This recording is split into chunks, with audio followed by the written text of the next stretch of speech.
Espírito Santo que nós recebemos no nosso batismo, é Ele que age para que as três pessoas da Trindade sejam um só Deus. Porque é o amor que vai unir o Pai e o Filho e o próprio Espírito Santo, de tal forma que eles sejam um só Deus. Toda relação humana com Deus se dá pelo poder do Espírito Santo. Por isso é que toda vez, se a gente for rezar 50 vezes, o pessoal diz assim, não basta pedir o Espírito Santo só de manhã, não, tem que ficar pedindo em toda oração que faz. Então, acabamos de pedir o Espírito Santo, se for ter outra palestra agora, vamos pedir o Espírito Santo outra vez. Se for ter uma oração, vamos pedir o Espírito Santo outra vez. Será que o Espírito Santo tem prazo de validade?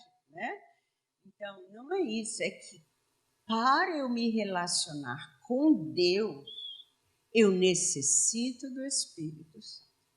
O Espírito Santo é aquele que cuida das relações.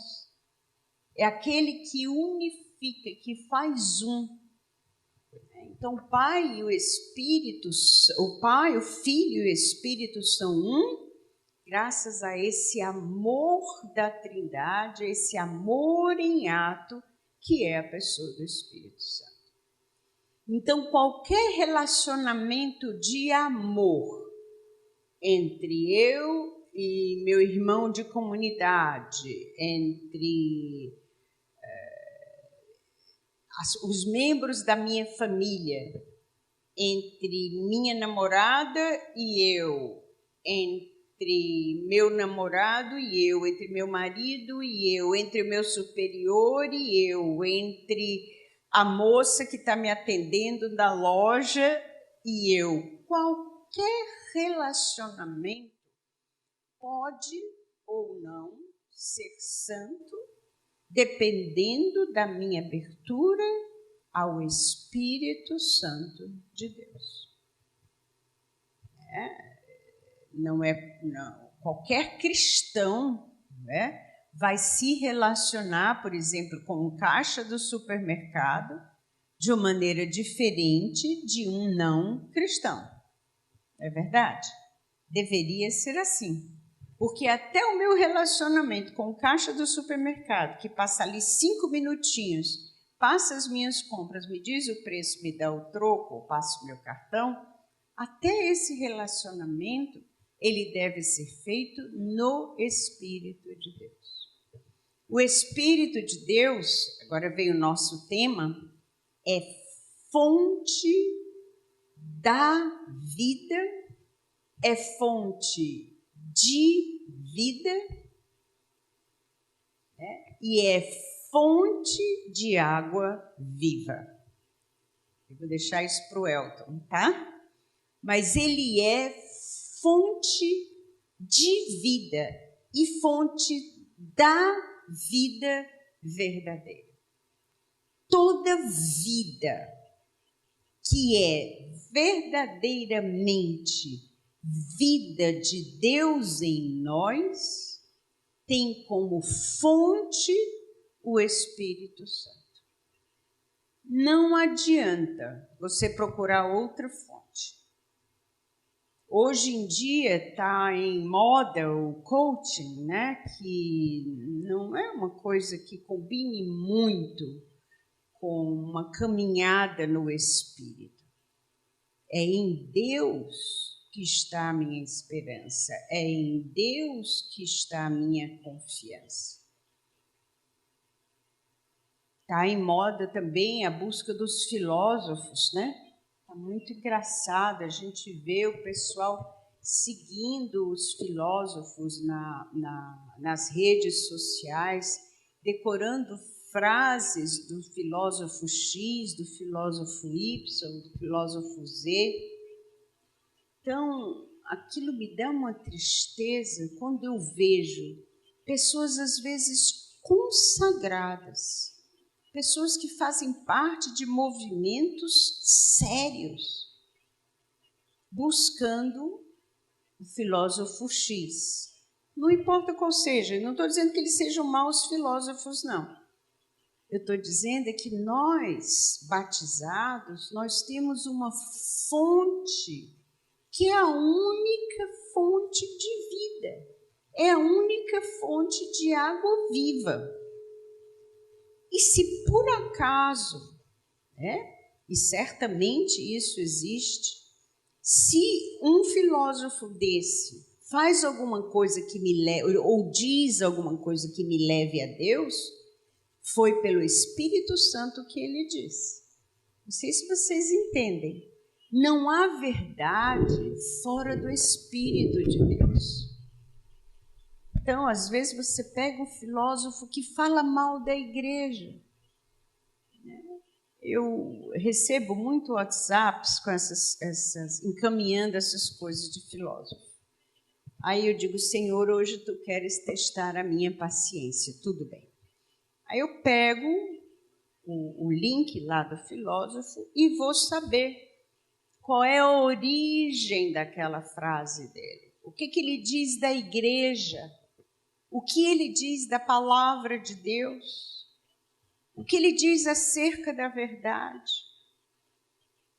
E eu me deparo com filósofos que falam muito mal da igreja, que são ateus de carteirinha e que se declaram ateus, que são favoráveis a uma moral que não é a moral da igreja.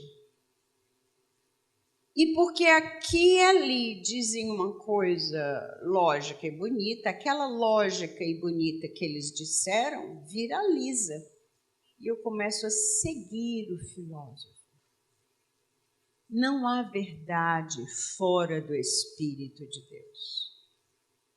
Jesus diz, aquela frase que a gente conhece, a igreja inteira conhece, graças a Deus, eu sou o caminho, eu sou a verdade, eu sou a vida. A fonte da vida é o Espírito Santo de Deus. Jeremias 2:18 vai dizer uma frase, essa sim, fundamentada na verdade, essa sim, verdade. Ele vai dizer, vou citar de cor, gente, hoje eu tive uma grande surpresa, eu marquei toda a minha Bíblia para essa palestra e fui rezar com a Bíblia na varanda, chegaram umas visitas, eu acho que levaram a minha Bíblia. Então, eu fiquei com a Bíblia toda desmarcada, mas eu vou citar porque é uma frase muito conhecida, Aí ele diz, céus, pasmai, terra, tremei de espanto e terror, porque abandonaram a mim, fonte de água viva, e cavaram para si cisternas fendidas que não retêm a água. Eu posso ter errado no versículo, mas porque realmente não tive tempo de procurar quando eu cheguei. Céus, pasmai, terra, tremei de espanto e terror, porque abandonaram a mim, fonte de água viva. E como se isso não bastasse, cavaram para si cisternas rachadas, cisternas fendidas, que não retêm a água. Nós aqui do Nordeste, mas hoje em dia, inclusive pessoas do Sul, estou vendo ali o pessoal tomando um chimarrão, o quanto nós temos sofrido com a seca, inclusive lá no Sul. Nós sabemos o horror que é uma cisterna fendida. A gente faz a cisterna, chove, a cisterna enche, mas ela está rachada e a água vai toda embora. Então, nós cremos que o Espírito Santo é a fonte da vida. Ele é a única fonte da vida. Ele pode inspirar, vamos dizer, um filósofo desse ou um coach desses? Pode, pode. São pessoas de boa vontade. Mas quando é inspiração do Espírito, é exatamente de acordo com a palavra de Deus. Ou então não vem do Espírito. Então, vamos dar uma olhadinha na ação dessa fonte viva, fonte de água viva, fonte de vida. Né? No Veni Creator é a fonte de vida. Fons vivos. Já aprenderam o Veni Creator? Fons vivos ignis caritas. Então, é na mesma frase, ele é fonte de vida e aquele que acende a caridade. Ignis, né, que faz a ignição. Né? Antigamente a gente tinha carro que não era digital, então a gente precisava da ignição, aquele foguinho que fazia o motor funcionar. Né? Isqueiro, antigamente, né? O isqueiro tinha aquela centelha que fazia o fogo acender. Né? Então, ele é ao mesmo tempo fons vivos, fonte de vida, né, em latim, e ignis caritatis, quer dizer, aquele que acende a caridade, que no fim é a mesma coisa. No fim é a mesma coisa. Jesus, em João 6, 63, todas essas passagens estão na leitura que vocês vão fazer, mas pode abrir, é muito bom abrir, é crucial. Em João 6, 63, Jesus vai dizer, é o Espírito que dá a vida. É o Espírito que dá a vida. A carne para nada serve. As palavras que eu vos disse, ou seja, a minha palavra, eu mesmo, são espírito e vida. Bastava a gente ficar aqui, mas eu tenho muita coisa para dizer. Eu sugiro que vocês leiam, que vocês ruminem essa passagem. É o Espírito que vivifica. O que não vem do Espírito, o que vem da carne, não traz vida. É o Espírito que traz a vida verdadeira. É o Espírito que te une a Deus. É o Espírito que te faz feliz. É o Espírito que te faz santo. Em qualquer homem e mulher do mundo. Aime, o meu amigo não é batizado e não tem fé. Uma pena, né?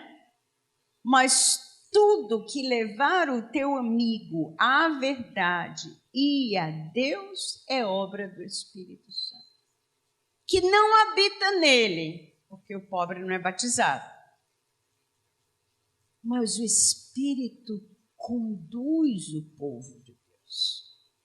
O relacionamento dele com o Espírito Santo é totalmente diferente do meu. Eu sou filho de Deus, eu sou batizado, o Espírito habita em mim.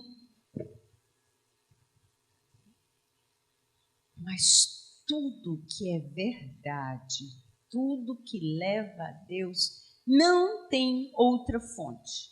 Só o Espírito de Deus. Só Ele é fonte de vida. Claro, Ele, o Pai e o Filho, né? É evidente. O Espírito é que dá vida, a carne para nada serve. Se eu pudesse, eu fazia um papel de parede e não vendia para ninguém, ia dar para todo mundo. Para as pessoas botarem esse versículo assim nos quartos, né? na parede, fazer um quadro, botar no espelho do banheiro, botar na testa, comer, qualquer coisa. Desde que a gente saiba que é o Espírito que dá a vida, a carne para nada serve. Os autores espirituais, o que eles dizem? O Espírito tem o poder de elevar a carne. Porém, a carne tem o poder de extinguir o Espírito. Olha como é sério, né? Com outras palavras, tá, gente? Mas está no texto de vocês também, e isso é um pensamento de um grande teólogo que está sendo esquecido, que se chama Garrigou-Lagrange. Vou soletrar. G-A-R-I-G-O-U, é o nome dele, Garrigou, sobrenome L-A-G-R-A-N,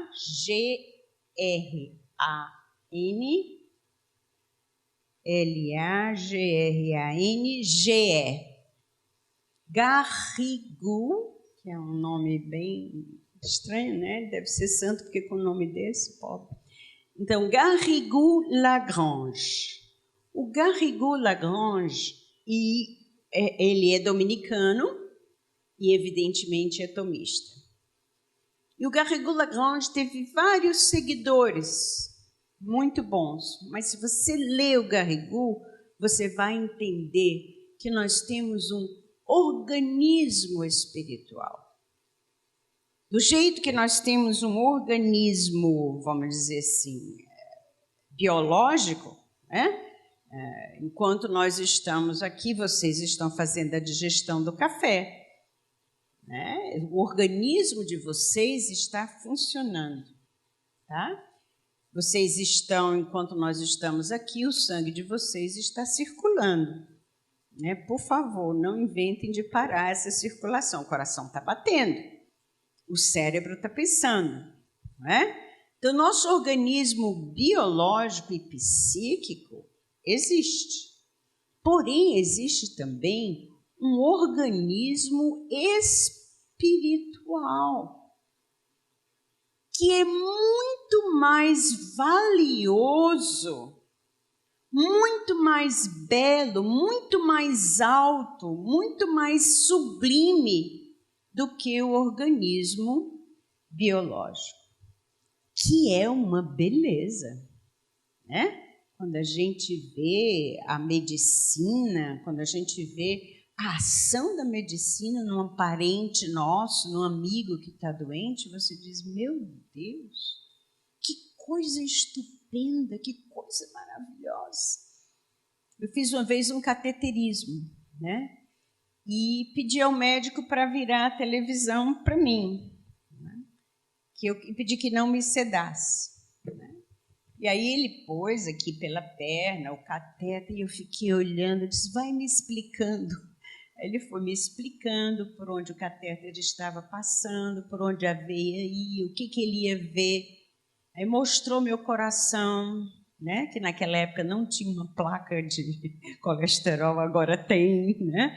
E eu fiquei, meu Deus, que coisa espetacular, né? Que coisa fantástica. E teve um momento que ele teve que me sedar, né? Eu acho que eu estava interferindo demais, porque eu dizia que coisa linda, que beleza. E ele não precisava ver a beleza daquele, ele precisava ver o que estava acontecendo comigo, né? E eu me lembro que quando eu saí assim da sedação, aí Deus me disse, você achou bonito? Muito mais lindo é o seu organismo espiritual. Então, a vida espiritual, ela eleva a nossa carne. Ela tem esse poder de elevar nosso ser inteiro, de divinizar. Foi para isso que Jesus morreu na cruz, né? De nos salvar, de nos divinizar.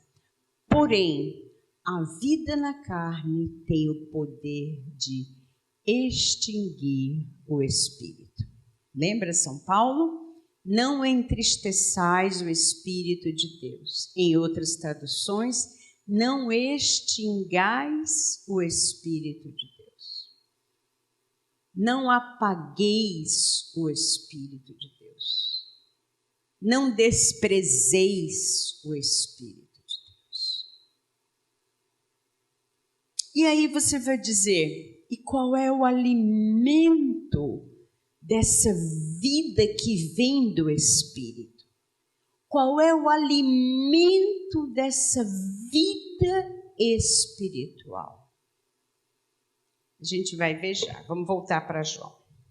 O Espírito é que dá a vida, a carne para nada serve. Jesus estava desprezando a carne? Não. Jesus estava dizendo exatamente isso que o Garrigou diz. O Espírito é capaz de levar tudo, mas a carne tem essa capacidade de extinguir o Espírito. As palavras que eu vos disse, ou seja, a palavra de Deus, né? O Evangelho, a palavra, que a gente chama Bíblia, né? As Escrituras, e com elas o magistério da igreja, e isso é muito importante. O magistério da igreja é a interpretação da palavra de Deus para hoje. Nós que temos os cabelos brancos, que não é o meu caso, vocês que têm os cabelos brancos, né? É porque eu nem pinto nem nada, eu sou loura natural, né? Então, nós vimos o que aconteceu em 68, com aquela história toda do festival de Woodstock, a liberação feminina e não sei o quê. Houve inclusive um cardeal, houve um levantamento dos cristãos contra a encíclica Humanae Vitae. Isso vinha do Espírito? Não. Porque o Espírito reconhece o que vem de Deus, o que é de Deus. E graças às virtudes cardeais, os Espíritos que te foram dadas no batismo, o Elton falou das virtudes cardeais? Vai falar hoje, né? Então, quando o Elton falar, vocês vão saber, porque eu não vou entrar nas virtudes cardeais. Mas no batismo me são dadas os dons teologais, fé, esperança e caridade, e as virtudes infusas ou cardeais, que são prudência, justiça, temperança e fortaleza.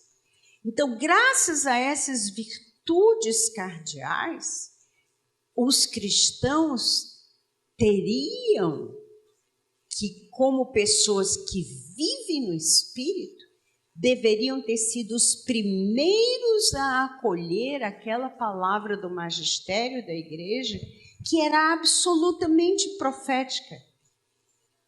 Mas os cristãos, os católicos, tinham sido mordidos pelo mundanismo.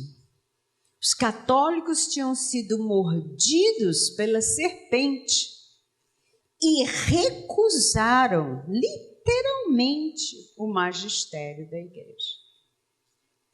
Então, o magistério da igreja para nós, os documentos principais, os documentos papais, eles são tão palavra e vida quanto a palavra de Deus, porque eles se baseiam na palavra de Deus e são a palavra de Deus interpretada pela igreja para nós hoje. Então, o Papa escreve encíclica sobre ecologia. Ah, que besteira, não vou nem ler. Como assim? O Papa escreve um documento sobre ecologia, você tem que ler e tem que obedecer.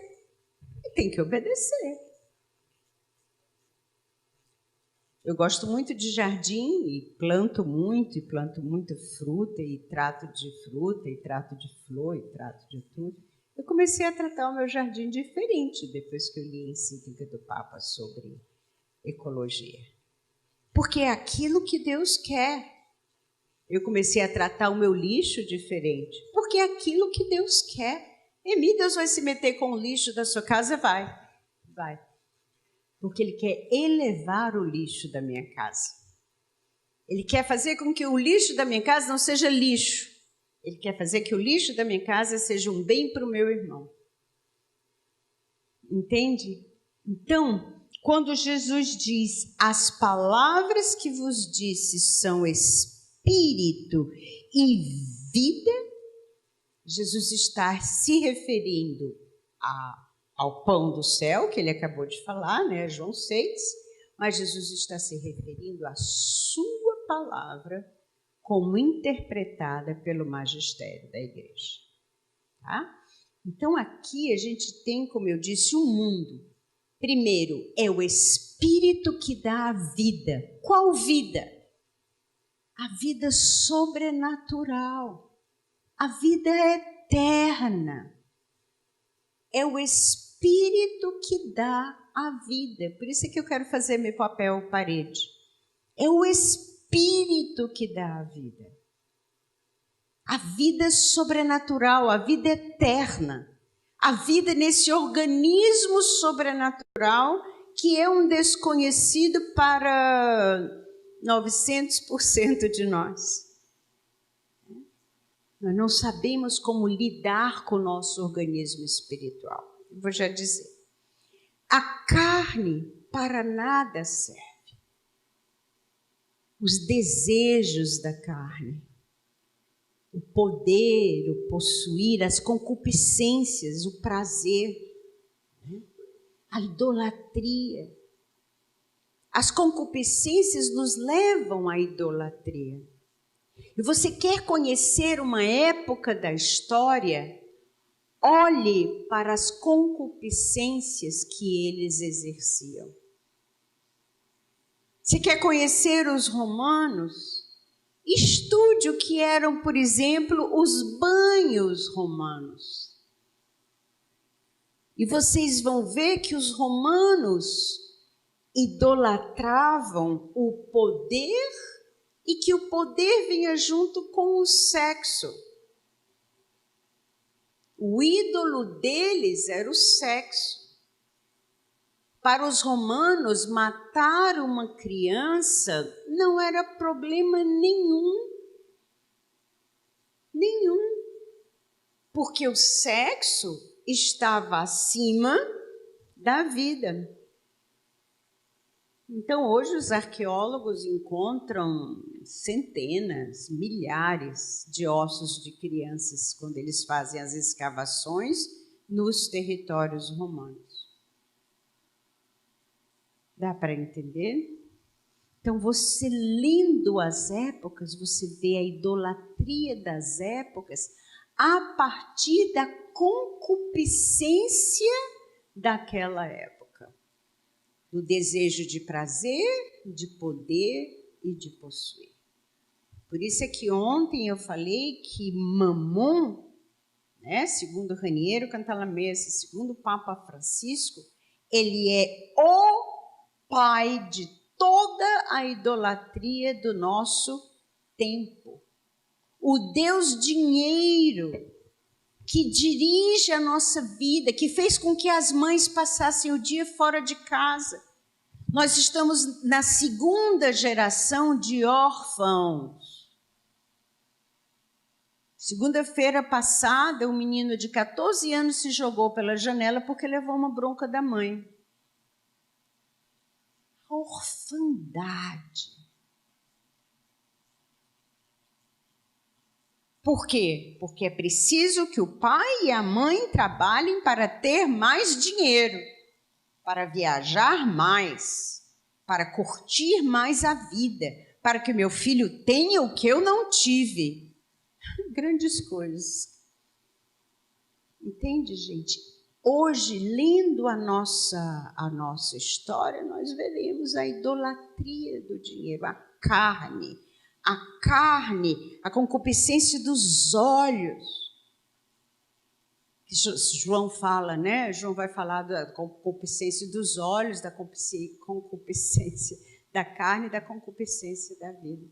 E nós não sabemos, às vezes, o que é a concupiscência dos olhos. Está aqui a concupiscência dos olhos. Eu não posso ficar um momento sem ver aqui o meu WhatsApp, sem saber o que foi. Acabo de ver que chegou aqui uma mensagem do meu filho do Canadá. Com licença que eu vou ver aqui se meu filho chegou no Canadá ou não. Espera aí, só um minutinho, eu vou parar a palestra, porque eu não posso deixar de ver agora. Isso aqui é concupiscência. Não o celular em si, né? Mas o que eu faço do celular, as redes do celular. Né? O YouTube, meu YouTube agora está me dando 217 sugestões. Daqui para o fim da liderança eu acabo de ver esses 217. Eu não estou aí para ter 1000, não estou nem aí. Eu vejo o que eu quero, eu mando nele, não é ele que manda. Tem coisas boas. E tem coisas que fazem. Eu vou fazer um parênteses, tá, gente? Não sei por que eu estou... tem coisas nas redes sociais que estragam a minha oração, estragam a minha vida espiritual.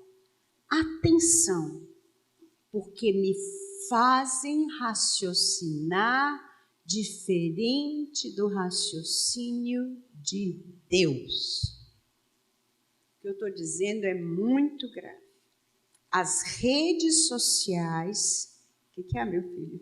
Me fazem usar a minha mente de uma forma diferente da mente de Deus. Pegar o Evangelho de Marcos.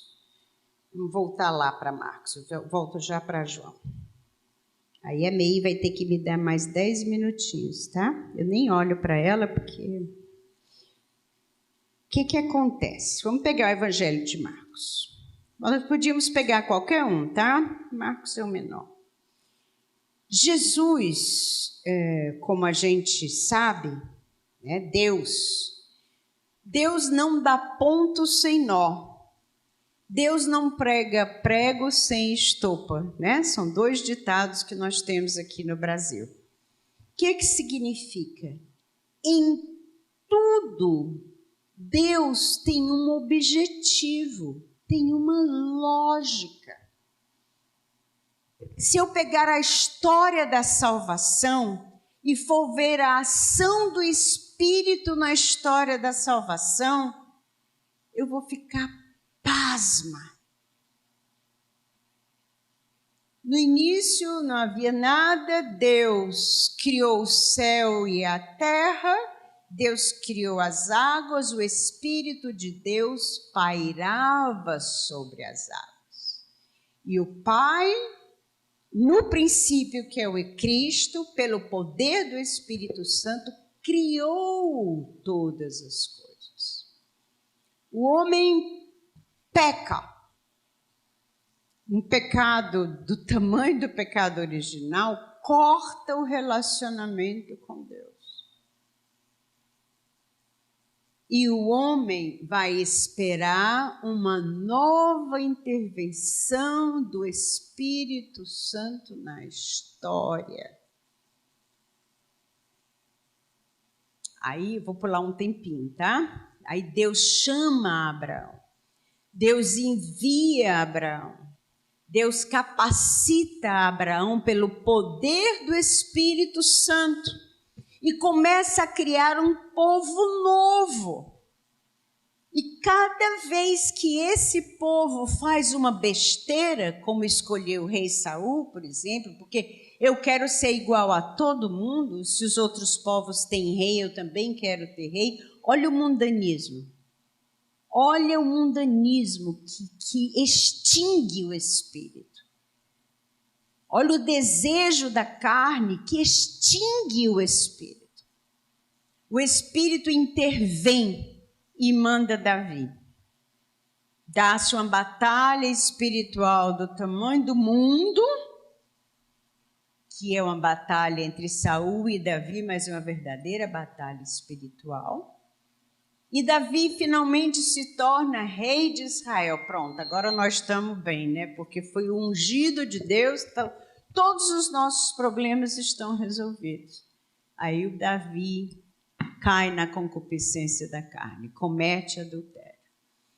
Lá se vem outra vez o Espírito de Deus que suscita Saul. Depois o povo cai, Deus suscita os profetas. E o povo cai, e Deus suscita outro profeta. E o povo cai, Deus suscita outro profeta. E o povo cai, e Deus suscita João Batista.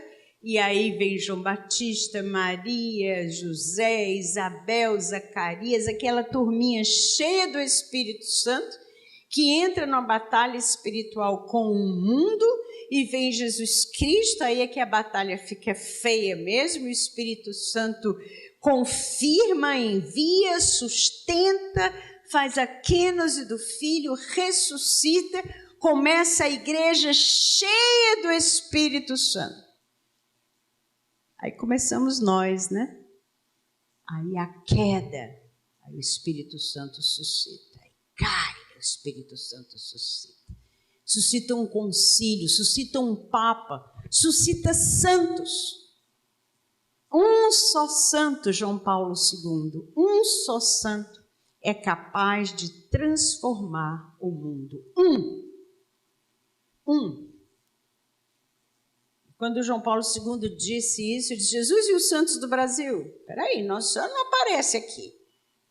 Nossa Senhora de Fátima não vem aqui para ser Nossa Senhora de qualquer coisa. Tanto faz. E o Brasil não tem um santo, nós estamos perdidos. E estávamos mesmo. Aí os papas começaram a canonizar santos brasileiros. Canonizaram os mártires do Rio Grande do Norte. 70 mártires da Eucaristia do Rio Grande do Norte. E o Espírito Santo intervém na igreja através de nós, das novas realidades eclesiais que se seguiram ao Vaticano II. E o Espírito vai continuar intervindo para elevar a história, para elevar a humanidade. Deus quer elevar a humanidade ao céu. O que vem depois, eu não sei. Mas dá para a gente ver que Deus não age aleatoriamente. Deus, ele tem o seu plano. Eu vou criar todas as coisas, eu vou criar o homem. Quando o homem cair, eu vou restaurá-lo. Quando o meu povo se desfizer, eu vou suscitar um novo povo. Quando esse novo povo cair, o meu espírito trará um rei santo. Quando esse rei fizer besteira, eu vou mandar um outro profeta e por aí vai. Quando a minha igreja estiver se afastando do povo, eu vou suscitar o Vaticano II. Então Deus é focado. O Espírito de Deus age com uma lógica. E as redes sociais acostumam a nossa mente a um pensamento aleatório que nos afasta da palavra de Deus e da oração. Você fala inglês? Okay, what do you think about this matter you're talking about? You could answer in any language.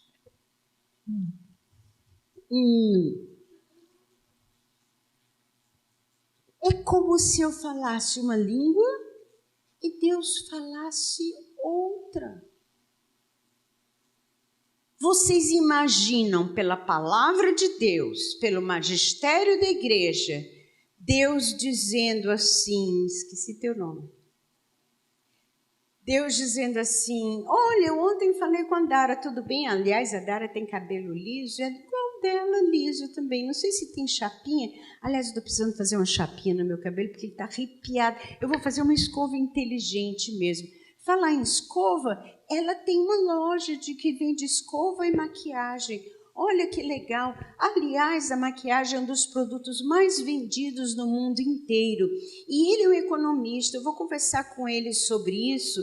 Nossa, ele está num prédio tão legal, esse prédio do escritório dele. Aliás, a última vez que eu fui no Empire State, eu achei assim tão baixinho na frente dos outros prédios.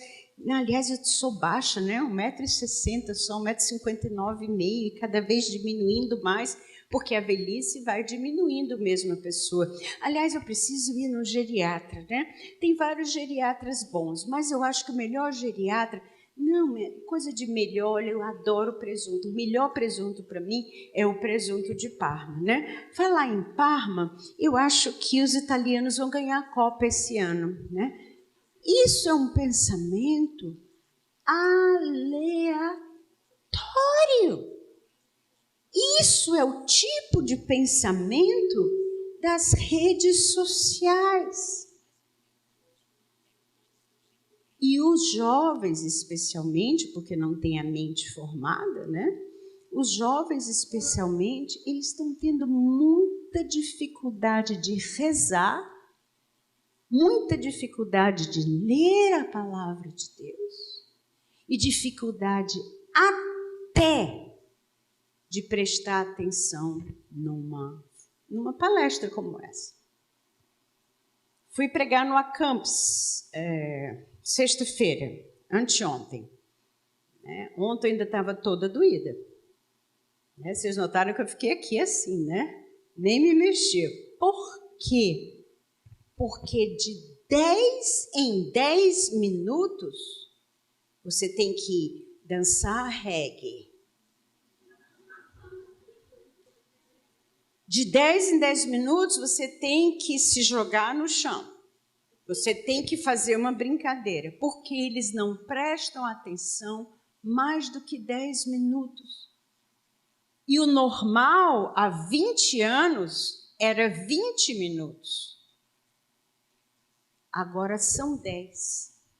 Então, quando eu prego para jovem, eu fico toda hora olhando o relógio, não é porque eu quero acabar a pregação.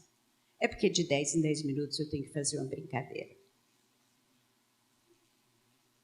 Vocês entendem? Se você pegar, eu ia pegar o Evangelho de Marcos, aí resolvi pegar a história da salvação. Né? Então, depois vocês podem pegar o Evangelho de Marcos e você vai vendo que Jesus não cura as pessoas sem um propósito. Jesus não ressuscita um morto sem um propósito. Porque a lógica de Deus e da teologia e da linguagem escrita e das relações verdadeiras que vêm do Espírito Santo não é um pensamento aleatório, é uma lógica. A lógica humana mais básica. Se A mais B é igual a C, então C menos B é igual a A. Essa é a lógica. Lógica mais crassa, mais óbvia, vamos dizer assim. É isso que os teólogos usam, é isso que os filósofos usam, é isso que os pensadores sérios usam. Premissas verdadeiras são fundamentais num pensamento lógico. Eu olho para minha irmã aqui, que está todo ano na liderança, e digo, ela está de blusa de bolinha. Então, ela faz parte do bloco Bola Preta do Rio de Janeiro. Eu posso estar partindo de uma premissa falsa. A criatura não gosta nem de carnaval. Mas eu parti da premissa falsa de que ela era do bloco Bola Preta do Rio de Janeiro, porque ela está com roupa de bolinha. Se a premissa é falsa, todo o meu raciocínio é falso. E o raciocínio aleatório é um raciocínio falso, mundano, que me distrai, que me dispersa e que me faz perdido quando eu busco a vontade de Deus. É como o raciocínio de uma pessoa que parte de uma premissa falsa, e só o que a internet tem é premissa falsa. É impressionante como as pessoas chegam a conclusões a partir de premissas falsas da internet, que são uma mentira. Eu assumo como verdade que ela é do Bola Preta, porque ela está com camisa de bolinha. Então, se eu assumo a premissa falsa como verdade, todo o resto do meu raciocínio é mentiroso. E se ele for aleatório, é pior ainda. É também como o raciocínio da pessoa que está centralizada em si. O raciocínio de alguém centralizado em si parte sempre, ou quase sempre, de premissas falsas. Porque ela vê o mundo a partir dos seus olhos e não a partir dos olhos do Espírito. As redes sociais, que eu não estou condenando, eu uso as redes sociais. Quer dizer, eu uso uma rede social, que é o WhatsApp. Né? As redes sociais trazem coisas muito boas. Estou falando com meu filho que está no Canadá. Isso é muito bom. Porém, elas mal utilizadas me distanciam do modo de Deus raciocinar. Como raciocínio do Espírito Santo. Porque é o Espírito Santo que me ilumina, vocês vão ver isso, né? Para me levar a Deus, para me levar à verdade. Então, eles me distanciam do raciocínio do Espírito. E eu não consigo mais rezar. Porque eu não falo mais a mesma linguagem de Deus. Eu não falo mais a linguagem da lógica do amor. Eu passei a falar e a ser escravo da linguagem aleatória do mundo. Ok? Deu para entender? Sim ou não? Ah, graças a Deus. Fechou parêntese. Tá? Então, Marcos vocês veem depois, porque em vez de ver Marcos, eu resolvi ver a história da salvação. Tá bom? Achei que era mais... O Espírito é que vivifica, é a fonte da vida. A carne para nada serve. As palavras que eu vos disse são Espírito e vida. Nós temos... Agora vamos para Romanos 8, 5. Nós temos um organismo espiritual, que é o que vai para o céu. É nossa alma que vai para o céu. A nossa carne vai morrer. Aquele chocolate gostoso que eu comi ontem alimentou a minha carne. Infelizmente, eu não comi chocolate, porque tinha acabado. Ele pode ter alimentado a minha carne. Dificilmente alimentou o meu espírito. Com quem é que eu me preocupo mais? Com o meu corpo ou com o meu espírito? Eu perco alguns quilos de gordura. Eu estou me referindo à gordura do meu corpo ou à gordura do meu espírito? Com efeito, os que vivem, Romanos 8, 5. Com efeito, os que vivem segundo a carne desejam as coisas da carne. E os que vivem segundo o Espírito desejam as coisas que são do Espírito. Ontem nós vimos a assídia, que é a falta de gosto com as coisas de Deus. Não me sinto atraído. Hoje nós vamos falar da tibieza, que é quando eu estou tão empachado de coisas da carne que eu tenho preguiça, tibieza, eu me torno morna. Uma água tíbia é uma água morna. Uma água... Vale, sumiu a bandeja, está dentro da Bíblia, desculpe. Uma água tépida é uma água morna, uma água tíbia. Então eu posso ser cristão consagrado, eu posso ser sacerdote, eu posso ser bispo, eu posso ser cardeal e entrar na tibieza. Porque eu me preocupei mais em alimentar o meu corpo e a minha carne do que em alimentar o meu espírito. Eu tive uma tia que eu nunca conheci, mas era folclore lá em casa. Essa tia, provavelmente ela tinha um distúrbio, né, mas não foi identificado na época. Ela morreu dentro de uma rede porque ela comia tanto, ela comia tanto, ela comia tanto, ela engordava tanto, ela engordava tanto, ela engordava tanto, que ela não tinha mais como sair da rede. Aí, quando eu começava a engordar, meu pai dizia, olha a tia fulana, eu entrava num pavor. Então, não tem umas pessoas assim que se tornam folclore na nossa família, né? Pois essa tia fulana era o folclore da nossa família. O que nós fazemos? Quando nós alimentamos demais a nossa carne, nós ficamos como essa tia, vou chamar de tia Filó, tá?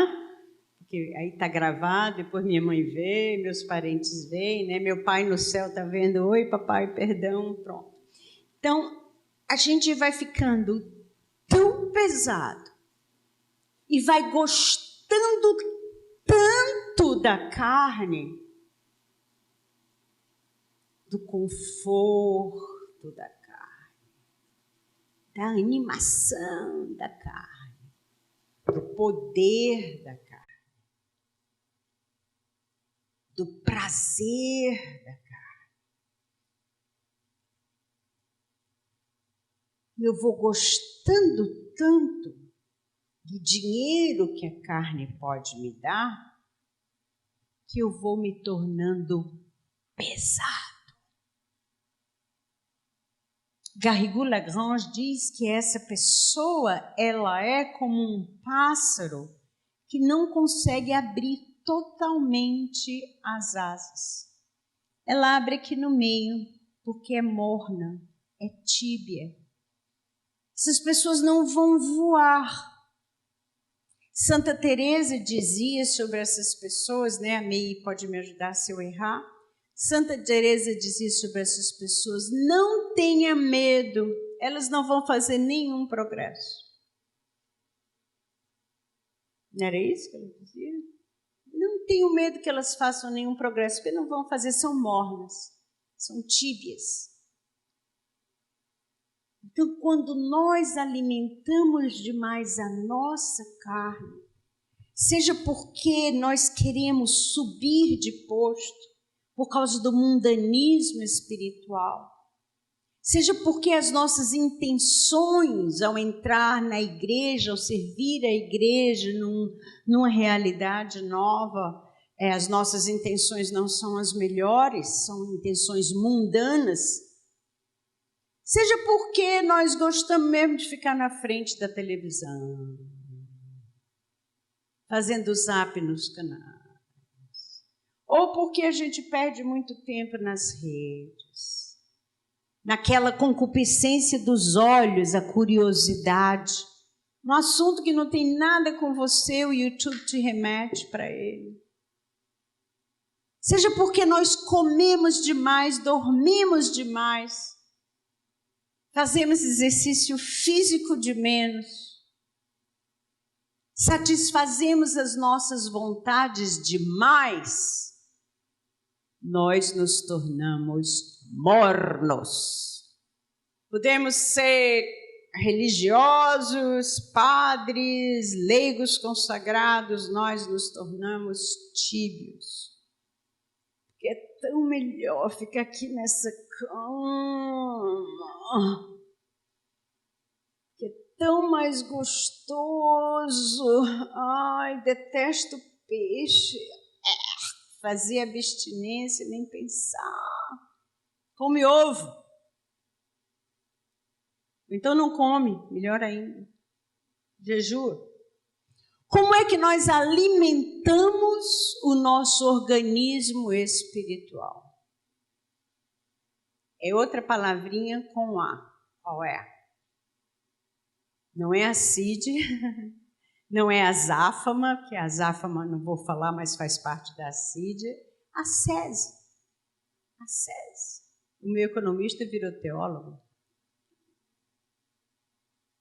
O que é a ascese? É a mortificação da minha carne para alimentar o meu espírito. Não pense você que um cristão que não faz ascese tem um espírito bem alimentado. É a segunda coisa. Vou dizer qual é a primeira. Então, a ascese mais simples que você puder imaginar. Não estou a fim de fazer oração. Ponto.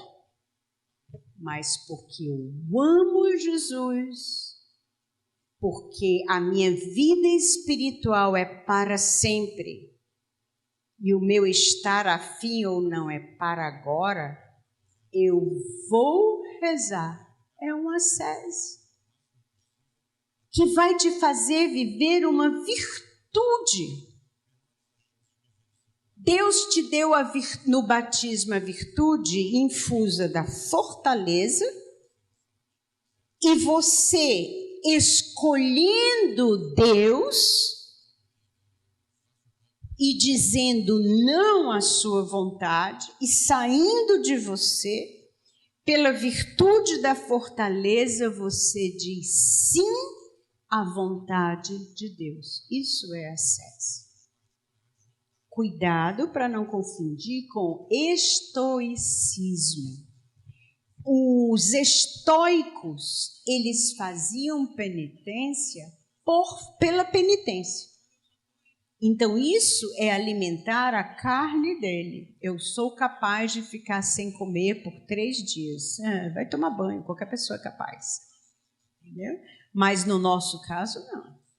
Eu renego a minha carne por amor a Jesus para crescer espiritualmente. Hoje nós somos muito comodistas. Aperta um botão, o vidro do carro sobe, aí o resultado, ó, como é que ficou meu braço? De tanto subir.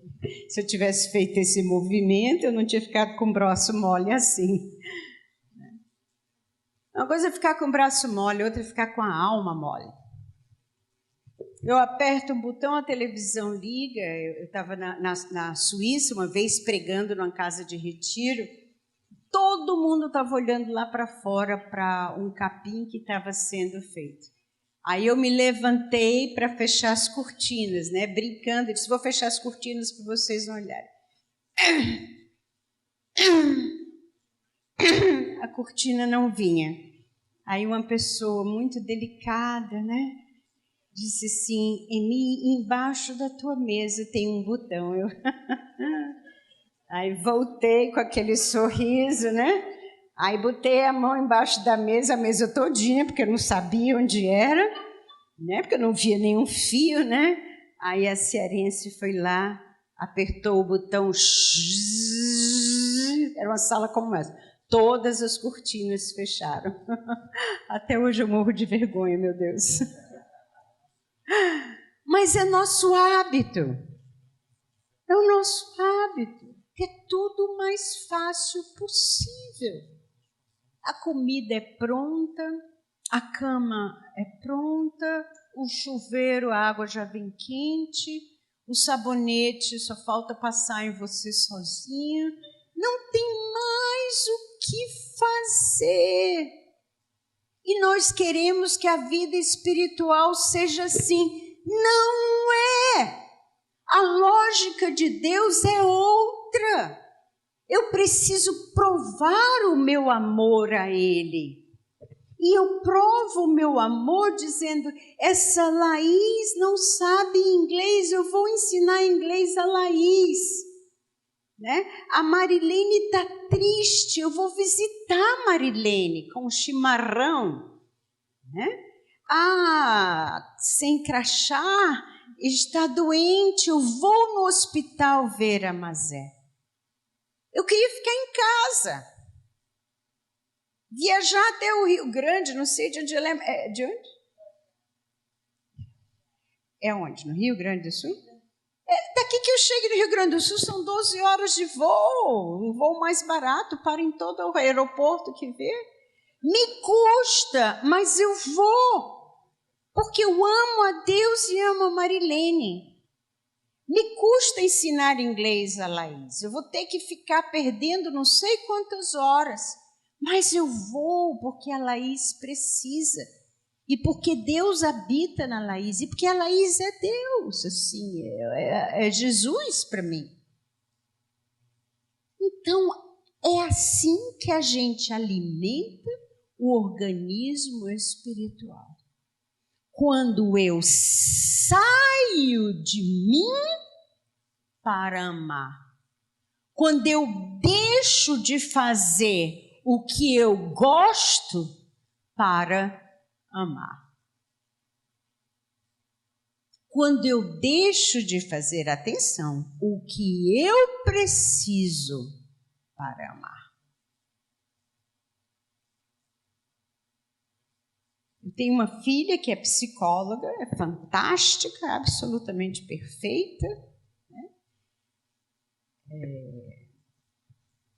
Nos meus olhos de mãe, é a filha mais perfeita que eu tenho, e é a única. Né? Os outros 3 são homens. Mas ela tomou uma decisão, ela não vive folgada, não. Não vive folgada de jeito nenhum. Ela tinha tanto paciente que ela estava sem ter como almoçar. Aí ela tomou uma decisão. Não, eu vou educar meus filhos. Eu estou educando os filhos dos outros, ela atende muitos pais, né, muitas crianças, muitos adolescentes, se especializou em alguns tipos, né, de necessidades. Ela tomou a decisão, eu vou educar meus filhos.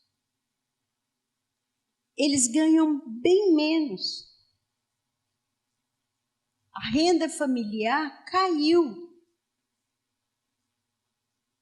E aí eu falei com ela, minha filha, como é? Mamãe, eu vou educar meus filhos. Eu não tenho como trocar meus filhos por dinheiro. O que ela fez? Ela alimentou pelo Espírito Santo o organismo espiritual dela. Os meninos estão no colégio, ela está atendendo. Atende 5 pacientes só por dia. Chamou uma outra psicóloga, dividiu os pacientes, resolveu o problema dela. Há atos de ascese que alimentam a vida do Espírito em nós. Sem a ascese que despreza, entre aspas, a carne, nós não teremos, olha o que eu estou dizendo, nós não teremos a vida do Espírito em nós. Ou nós vivemos no Espírito, ou nós vivemos na carne. Aonde você estiver, na escola, no trabalho, o que não falta é a oportunidade de fazer ascese. Francisco, aquele vidente de Fátima, sabe qual era a ascese do Francisco? Ele hoje é São, né? São, é Francisco não, como é o nome dele? Jacinta Francisco, né, Francisco? Pronto. E a ascese do Francisco, que ele disse a Nossa Senhora, e a Nossa Senhora aprovou, foi, ele tinha sede, ele dizia, por causa dos pobres pecadores, eu vou aguentar um pouquinho mais a sede. Só isso.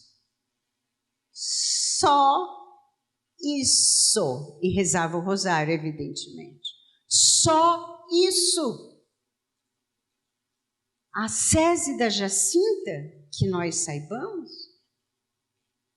foi aceitar morrer num hospital sozinha, sem os pais. Com isso, ela alimenta o espírito. Mas se você for ver a quantidade de coisas que a gente faz num dia, nós estaremos alimentando muito mais a nossa carne do que o nosso espírito. E aí a fonte de vida não jorra em nós. Fica aquele pássaro que é tíbio, que não consegue abrir as asas, porque não é capaz de negar a si mesmo por amor a Jesus e ao irmão. E o segundo alimento, que é o primeiro, que é uma condição sine qua non, sem a qual não se vive a vida do Espírito, que é a fonte de vida, é o cuidado com o pecado venial. O que acontece com a gente? A gente não está nem aí para o pecado venial. Na missa vai ser perdoado. Então,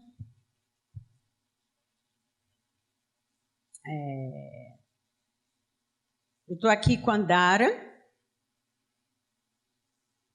e vejo que a Dara está precisando de brinco. Vejo que a Dara tem orelha furada, mas não tem brinco. Eu tenho brinco. A Dara vai já gravar um programa de televisão, vai precisar de maquiagem. Eu tenho maquiagem. Mas eu faço de conta que não vi que ela estava sem brinco e faço de conta que não vi que ela estava sem maquiagem. Afinal, vou me meter na vida da menina? Eu cometi um pecado venial. A matéria não é grave. Estar sem brinco não é uma coisa grave. Estar sem maquiagem para fazer um programa de televisão, no caso dela, não é uma coisa grave. No meu é gravíssimo, né? A matéria não é grave. Eu, na verdade, me omiti de fazer a Dara ficar mais bonitinha e mais apropriada para a televisão. Foi um pecado venial que eu faço porque eu não estou, na verdade, nem aí para a Dara. E nós vamos cometendo, eu não sei que pecado venial a gente comete, né? Uma mentirinha aqui. Esse da mentirinha é terrível. Uma manipulaçãozinha ali para que seja feita a minha vontade. Outra mentirinha ali que não vai fazer tanto problema. Um pensamento de vaidade que eu dou uma alimentada nele. Uma expectativa de orgulho que eu acabo tendo. E eu vou vivendo com esses pecados veniais que estão no meu coração.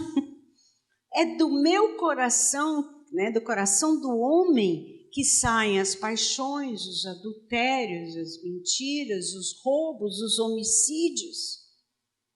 E eu não cuido do meu coração. eu não estou me importando muito com os desejos mais profundos do meu coração. E peco por pensamento, por atos, por vontade, né? Por palavras e por omissões. Na missa eu peço perdão, passo a segunda e vou adiante. Mas o pecado, mesmo o pecado venial, faz com que essa fonte de água viva, essa fonte de vida, chegue a mim só aquele tiquinho, só aquele tiquinho. E aí os dons de santificação não agem em mim. Isaías 11. Temor de Deus, a prudência, a sabedoria, temor de Deus, prudência, sabedoria, o discernimento, a piedade. Eles passam a não agir em mim. Eu não vivo as virtudes, porque eu não sou capaz de me negar, eu não sou capaz de me sacrificar, eu não sou capaz de sair de mim. Então eu não vivo a virtude da caridade, nem da humildade, nem virtude nenhuma, porque eu estou vivendo para mim. Daí nem eu abro as asas, né? Outros escritores espirituais usam, não estou me lembrando quem é, usam a figura de um barco à vela. E eles dizem que a virtude é um barco que eu, como é que se diz? Remo. Então exige esforço meu, exige sair de mim, exige ascese. E que os dons são como num barco com velas abertas. Se eu não vivo a ascese, eu nem tenho força para remar, nem tenho força para abrir minhas asas e voar e levar o meu corpo comigo, nem tenho força para abrir as velas para o sopro do Espírito me levar e para eu viver dessa fonte de água viva. Nós somos uma geração que é aquela geração que os padres às vezes diziam, os catequistas diziam, não tem problema não, Deus é amor, Deus vai te perdoar, e é verdade, mas eles não, os nossos catequistas, alguns depois os mais recentes, eles não cultivaram, não nos ensinaram a cultivar as virtudes. E os pais não ensinam os filhos a cultivar as virtudes. E querem os dons do Espírito. Vai tomar banho. Como? Se você não alimenta a sua vida espiritual. Como você vai ter o temor de Deus? Como você não vai ter a tibieza? Como você não vai ter a assídia? Você vai ter assídia, você vai ter tibieza, você vai dormir na oração, você vai se distrair porque está com um pensamento aleatório, porque você alimenta mais a carne do que o Espírito. Você pode até rezar todo dia, está rezando mal. Porque quem reza quer sofrer com Jesus, por amor a Jesus, por amor ao irmão. Quer estar junto com Jesus, por amor a Jesus, por amor ao irmão. Então, haveria outras coisas para nós falarmos, né, sobre a vida do Espírito, sobre o organismo espiritual. Mas vou falar só mais de uma, que é a graça que nós falamos. A graça. Esse espírito de vida me dá uma vida no espírito, sopra as minhas velas, sustenta as minhas asas, me leva para cima, né? Me faz viver os frutos do espírito, Gálatas 5. Me faz desprezar e não viver os frutos da carne. hoje. Os frutos da carne que São Paulo fala são a base para nós vermos como é que eles se aplicam hoje. Hoje, um fruto da carne pode ser vício de televisão.